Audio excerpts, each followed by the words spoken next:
Mi mamá anunció frente a 52 personas que nunca levanté un dedo por ellos. En el corazón de un rancho polvoriento, bajo el sol implacable de Jalisco, mi vida cambió para siempre. Me llamo Ricardo y durante años creí que mi familia, con sus tradiciones arraigadas como el tequila y el mariachi, era mi fortaleza. Esa noche en la fiesta de cumpleaños número 50 de mi abuelo, con 52 almas reunidas entre risas y brindis, mi propia madre, la mujer que me dio la vida, me destrozó. Frente a todos, con una sonrisa que no llegó a sus ojos, anunció que yo, su primogénito, nunca había levantado un dedo por ellos.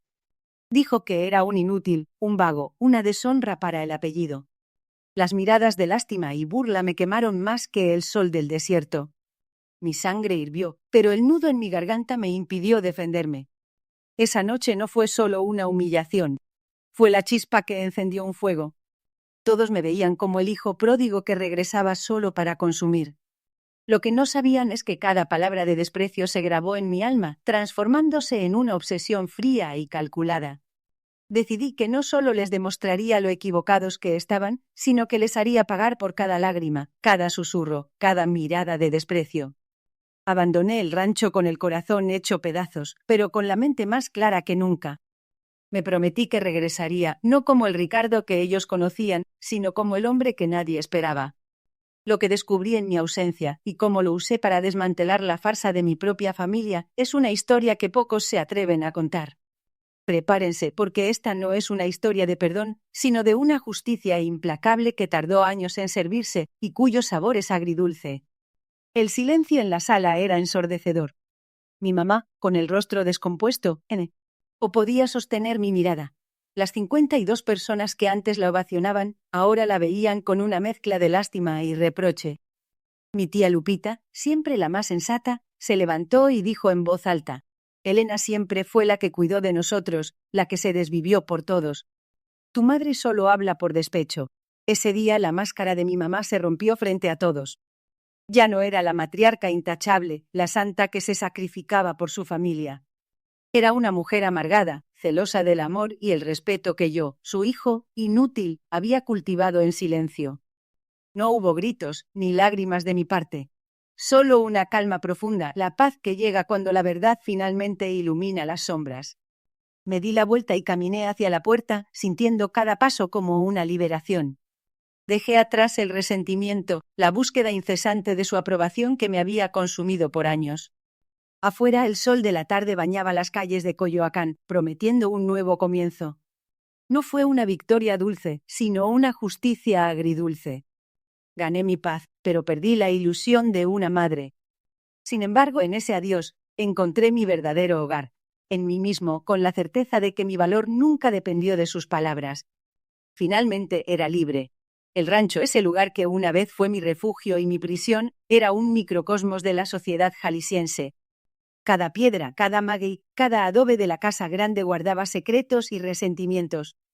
Mi abuelo, un hombre de pocas palabras y mirada penetrante, había construido su imperio con sudor y sangre, pero también con una mano de hierro que asfixiaba cualquier atisbo de individualidad.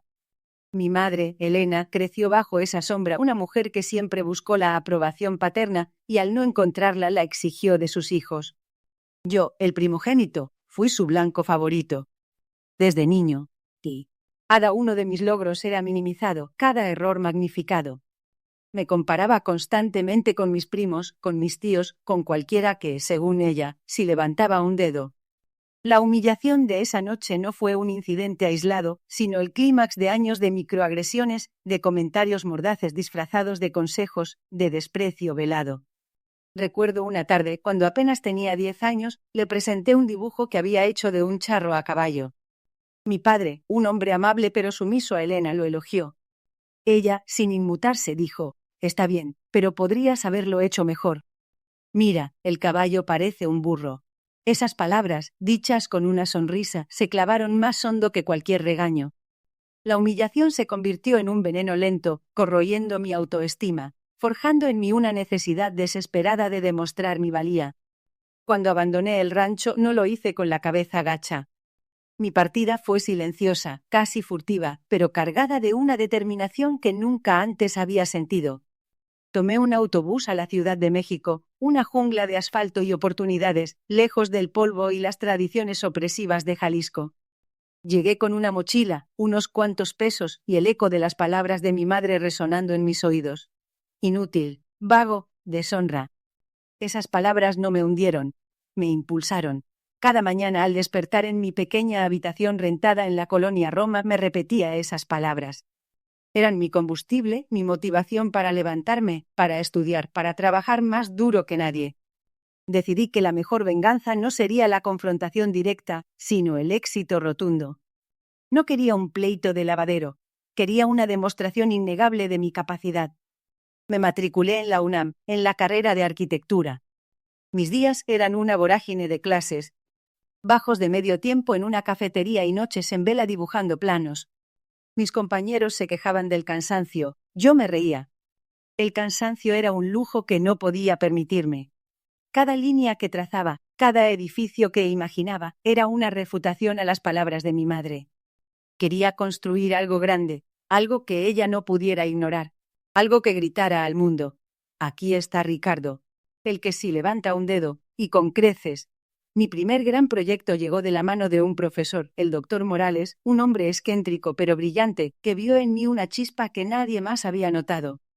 Me ofreció una pasantía en su despacho, un lugar donde los proyectos eran tan ambiciosos como sus clientes. Una noche, mientras trabajaba hasta tarde en un diseño, escuché una conversación telefónica del doctor Morales.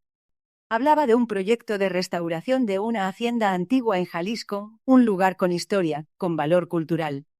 Mi corazón dio un vuelco. Jalisco, la tierra que me había escupido. La ironía era deliciosa. Me esforcé el doble, el triple. Quería ese proyecto. Quería ser yo quien lo liderara. Pasé semanas investigando, sumergiéndome en la historia de las haciendas jaliscienses, estudiando los materiales, las técnicas de construcción de la época. Presenté mis ideas al doctor Morales con una pasión que lo sorprendió. Él, con su sabiduría, me miró y dijo: Ricardo, veo el fuego en tus ojos. Pero esto no es solo un proyecto, es una oportunidad para sanar viejas heridas. ¿Estás listo para eso? Asentí. Estaba más que listo, estaba hambriento. El proyecto era la restauración de la hacienda Los Sauces, una joya arquitectónica que había pertenecido a una de las familias más antiguas y respetadas de la región. La familia de mi abuelo. Una punzada de adrenalina me recorrió. Esto no era solo una coincidencia, era el destino. La hacienda estaba en ruinas, un fantasma de su antiguo esplendor.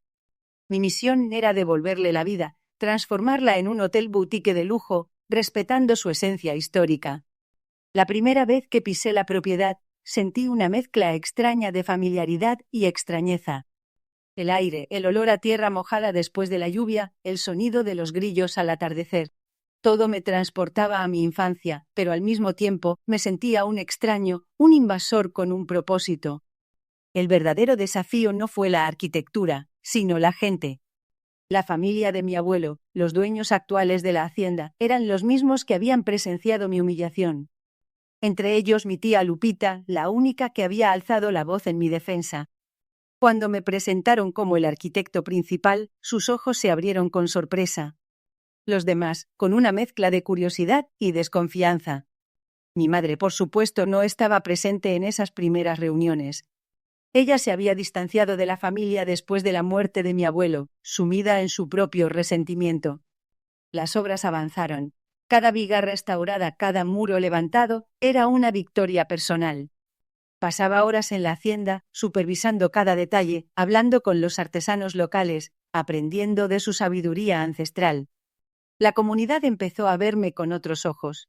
Ya no era el inútil que se había ido, sino el arquitecto que estaba devolviendo la vida a su patrimonio. Los chismes, inevitables en un pueblo pequeño, empezaron a circular. El hijo de Elena, ¿quién lo diría? Se ve que le ha ido bien en la capital. Esos susurros eran la música más dulce para mis oídos. Un día, mientras trabajaba en los planos de la nueva alberca, recibí una llamada inesperada. Era mi tía Lupita. Su voz va tensa. Ricardo, tu madre está enferma, muy enferma, ha pedido verte. Mi corazón se encogió. ¿Enferma? ¿Después de tantos años de silencio, de indiferencia? La noticia me golpeó con una fuerza inesperada. No sabía qué sentir: preocupación, resentimiento, indiferencia.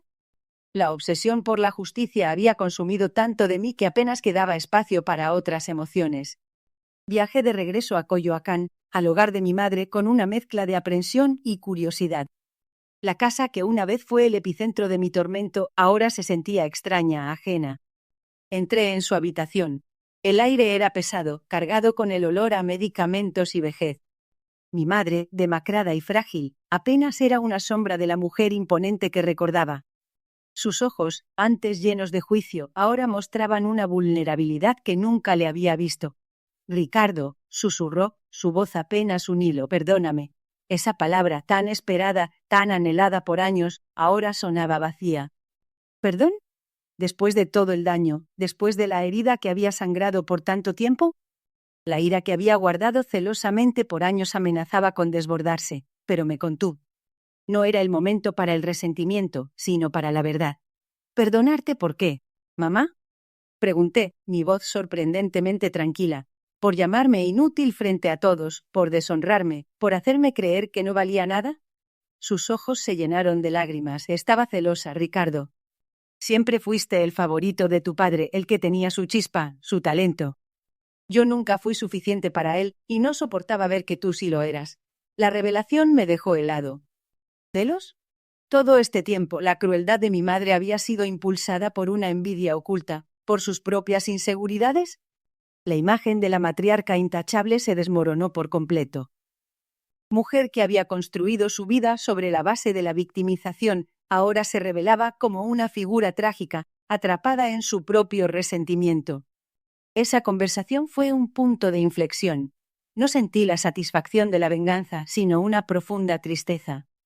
La mujer que me había lastimado tanto era ella misma una víctima de sus propias heridas. Me quedé a su lado durante sus últimos días, no por obligación, sino por una extraña compasión. Le leía, le contaba sobre la hacienda, sobre mis proyectos. Ella escuchaba, sus ojos fijos en mí, a veces con una chispa de orgullo que nunca antes me había permitido ver. Cuando finalmente falleció, sentí un vacío. No era el vacío de la pérdida, sino el vacío de una batalla que había terminado, de una guerra que había consumido gran parte de mi vida. La justicia había llegado, pero no de la forma que había imaginado. No hubo gritos, ni confrontaciones públicas, sino una confesión susurrada en el lecho de muerte. El día del funeral, la casa se llenó de familiares, de vecinos, de las mismas 52 personas que habían presenciado mi humillación. Mi tía Lupita se acercó a mí, sus ojos llenos de lágrimas. «Lo siento mucho, Ricardo. Tu madre. Ella sufrió mucho, pero siempre te quiso, a su manera». La ironía era palpable. ¿Querer? ¿Era esa la forma de amar? Durante el velorio, mientras la gente compartía anécdotas sobre mi madre, la imagen de ella como la santa sacrificada se reforzaba. Pero yo conocía la verdad. Conocía la amargura, el resentimiento, los celos que la habían consumido. Y en ese momento decidí que no permitiría que su narrativa distorsionada definiera mi historia. Unos días después del funeral, se leyó el testamento de mi madre. Para sorpresa de todos, me había dejado la casa de Coyoacán. La misma casa donde había crecido, donde había soportado años de críticas y desprecio. La misma casa que ahora era un símbolo de su arrepentimiento. Mis hermanos, que siempre habían sido los favoritos, los buenos hijos, se quedaron con una parte menor de la herencia. La sorpresa fue mayúscula. Mi madre, en sus últimos momentos, había intentado enmendar su error, reconocer mi valor. La noticia se esparció como pólvora. El inútil había heredado la casa familiar.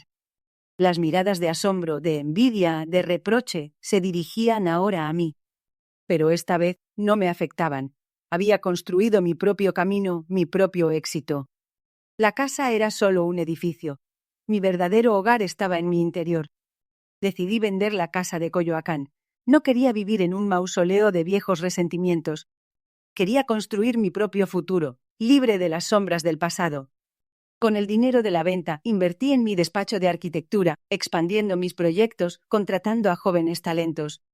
La hacienda Los Sauces se convirtió en un éxito rotundo, un referente de lujo y tradición.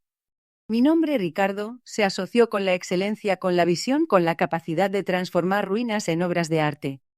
Mi tía Lupita, que se había convertido en una confidente, me visitó un día en mi oficina en la Ciudad de México. Me miró con orgullo. Tu madre estaría orgullosa de ti, Ricardo, dijo. Ella siempre supo que tenías algo especial, aunque le costara admitirlo. Sus palabras me conmovieron. Era la primera vez que alguien me ofrecía una perspectiva diferente de mi madre, una que no fuera la de la víctima o la de la victimaria, sino la de una mujer compleja, llena de contradicciones. La justicia que busqué no fue la de la venganza, sino la de la verdad. La verdad sobre mi madre, sobre mí mismo, sobre la dinámica familiar que nos había atrapado a todos.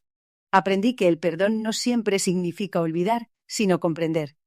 Comprender que las personas que nos lastiman a menudo lo hacen desde su propio dolor, desde sus propias limitaciones. El día que firmé los últimos papeles de la venta de la casa sentí una ligereza, como si me hubiera quitado un peso de encima. Caminé por las calles de Coyoacán, bajo el sol de la tarde, el mismo sol que me había bañado el día de mi partida. Pero esta vez no había amargura, solo una profunda sensación de paz. La paz que llega cuando uno se libera de las cadenas del pasado, cuando uno encuentra su propio camino, su propio valor, independientemente de lo que otros digan o piensen. Mi historia no es un cuento de hadas con un final feliz y perfecto. Es una historia de resiliencia, de dolor, de crecimiento. Una historia agridulce, sí, porque la verdad a menudo lo es. Gané mi paz, pero perdí la ilusión de una madre perfecta, de una familia ideal. Sin embargo, en esa pérdida, encontré algo mucho más valioso, mi libertad. La libertad de ser yo mismo, de construir mi propio destino, de levantar los dedos y las manos para crear, para construir, para vivir, sin pedir permiso ni aprobación a nadie. Finalmente era libre. El camino fue largo y arduo. Hubo momentos de duda, de cansancio, de querer abandonar todo. Pero cada vez que la voz de mi madre resonaba en mi mente no como una condena, sino como un eco distante, me recordaba por qué había empezado. No era por ella, ni siquiera por demostrarles a ellos. Era por mí. Por el niño que había sido humillado, por el joven que se había sentido inútil. Quería demostrarme a mí mismo que era capaz, que era digno, que mi valor no dependía de las palabras de nadie más.